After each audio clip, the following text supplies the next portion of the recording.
Here we are at Olentangy Cavern, and we're going to check this place out.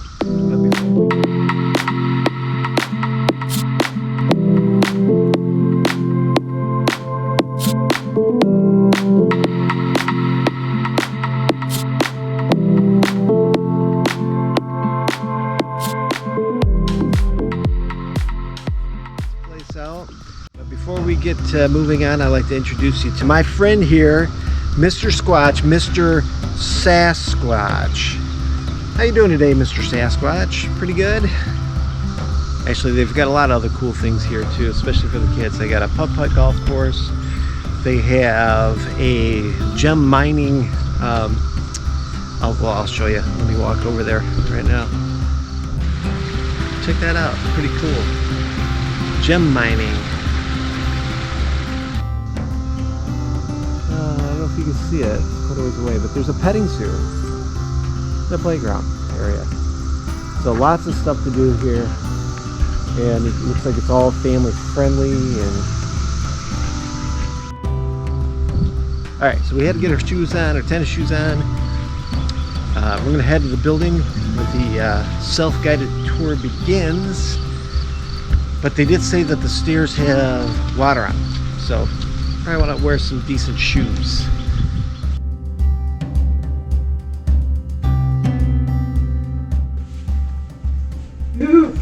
Go slow. You go first if you're videoing going down. Okay. We're going down into the caverns.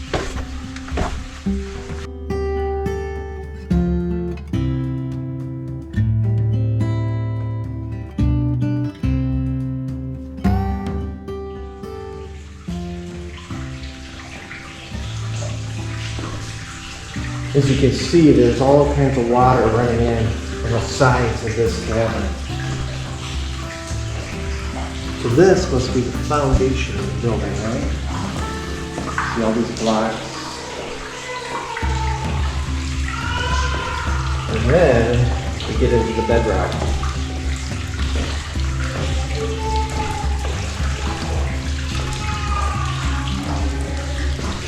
Basement needs a sump pump.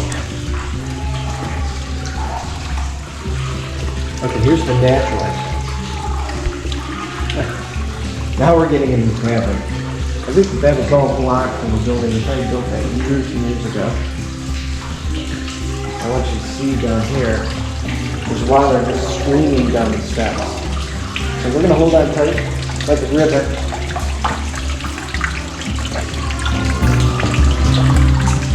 Look at that. That's crazy.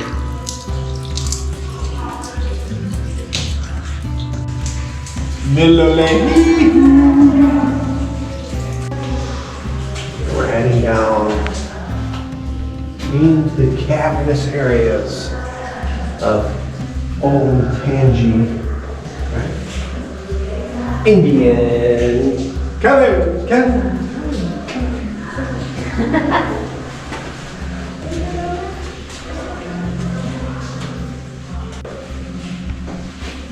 Oh man, this is a tight squeeze through here. So we're in the crystal room right now. This is where we're seeing a lot of stalagmites and stalactites.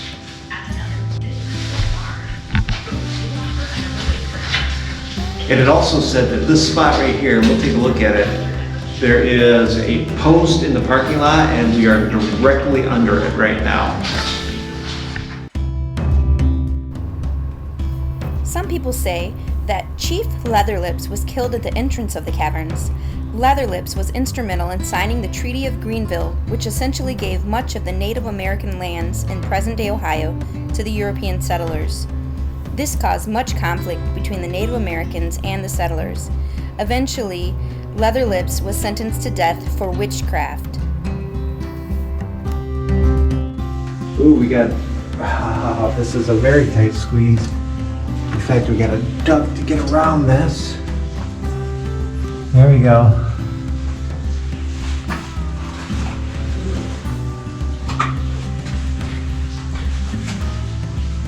And then we're heading down some stairs, so now we're going even further down into the caverns.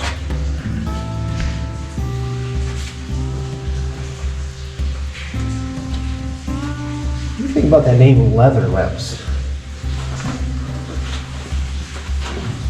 It's supposed to mean that he never broke a promise, that his lips were as strong as leather. I just thought maybe it meant he had a terrible sunburn on his lips. So you remember how I was afraid of heights? Well, we're getting to know, we're getting to learn what Julie's not so fond of. And that is tight squeezes. But she made it. We've been in worse, believe me. Look at that. Look how far down we go. About 105 feet underneath the hill in the driveway. But this might not be the deepest part of the cave. You probably noticed that Cathedral Hall has a large hole in the ground. One of the teachers who opened the caverns explored down into this hole in 1934. He claims to have gone another 500 feet below ground before hitting water. Leach said he found an underground river or lake, and in this body of water there were cavefish. Cavefish are a cave of depth. Never had an island fish. They have evolved to survive life. Alright, so I don't know if you heard that, but they said that that hole, the hole that I'm looking down right now, it was explored and went 500 feet below the ground. Right now we're at 105. The fires were to be seen.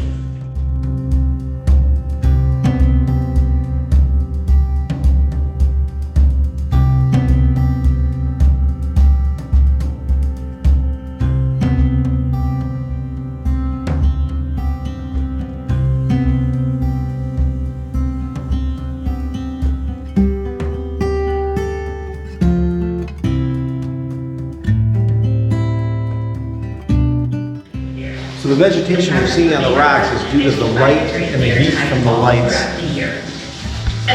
that's allowing it to grow within this cavern.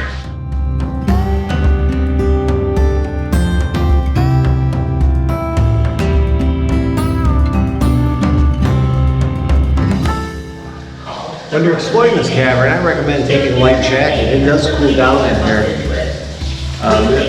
Well, our days start off probably in the low 80s.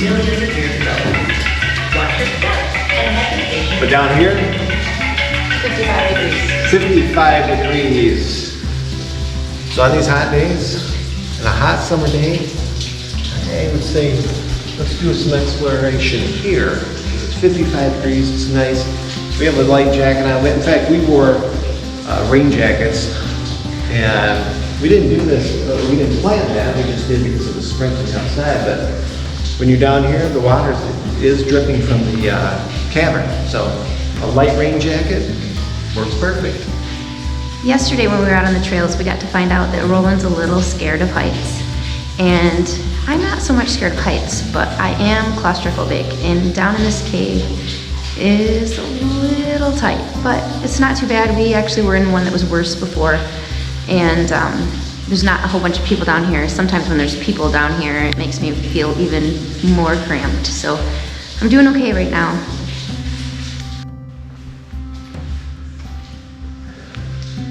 All right, we're here at the council chamber. And if you look behind me here, there's a stone formation. It actually looks like a table. In fact, that's what they call it, is the council table. In the 1930s, when they were excavating this area, they have found not only this rock formation, but around it were several arrowheads of that was left here by the Native Americans. I believe they call it the Hopewell tribe. But they had left them here several years ago. They estimated right around, or that tribe existed right around 180. So, very interesting history here. We have Native Americans years ago, before this area was actually discovered and this area was excavated, was actually using this area, they figure, as a workstation. Museum upstairs you'll actually get to see some of those arrowheads that they found here right on this site.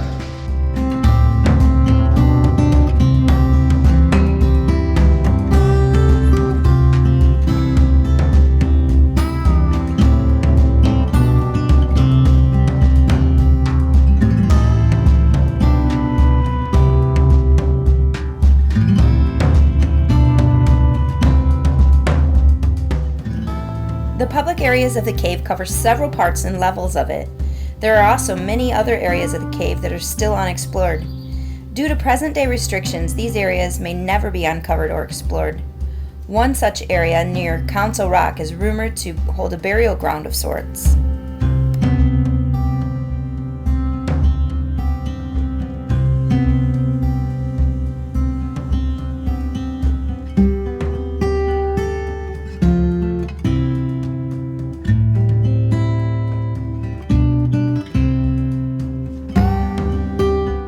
This is the bell tower room.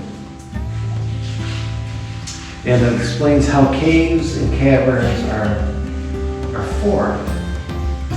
One thing to keep in mind is that when you hear the word cave, cave typically means that it is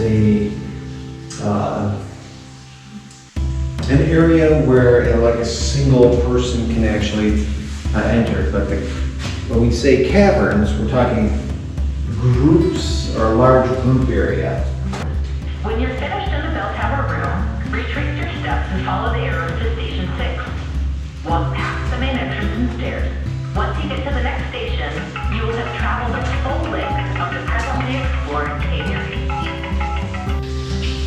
I saw something on the ground back there. It smelled like guano. It tasted like guano. I'm just glad I didn't step in it. Got some narrow passageway here. Ooh, did you hear that? I think that's a bat. That's a bat shart. Which way to go? All right, we're gonna go this way. This is a more open area in the cave here. Number 6 seems like there's a lot of space here. Lots of different caves and tunnels everywhere. Check that out. Now, if it wasn't for the lights down here, of course it would be pitch black. Hello.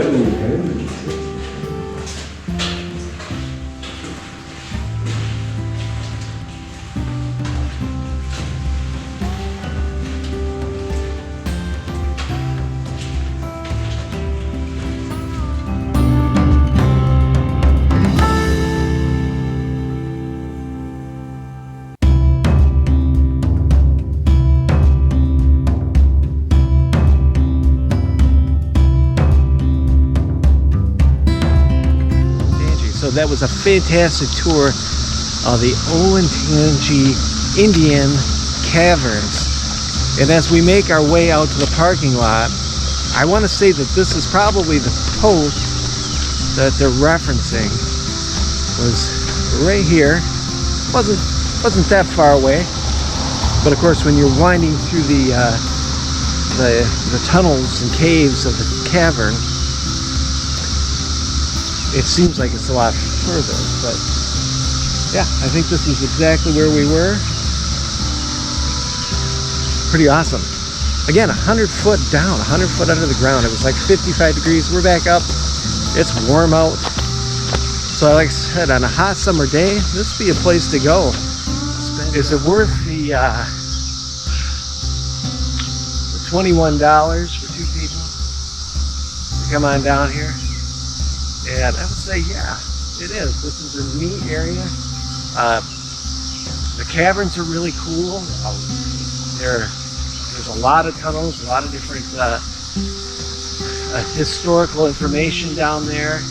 It's a self-guided tour, so you don't have to stand in line. You buy your tickets and you can go down there and you can stay as long as you want. And there's audio guide. So basically you hit each one of those sections, you press a button, and it tells you a little history of about the cave, cavern, and some information about that specific location. And there's a lot more to do around here too, other than the caverns. Kids will have a good time. So I'd like to dedicate this next song to my dad, one of his favorites. Check it out. It's Kalijah. And the song goes like this. Poor old Kalijah, he never got a kiss. Poor old Kalijah, he don't know what he missed. Isn't any wonder why his face is red? Kalijah, that poor old wooden head.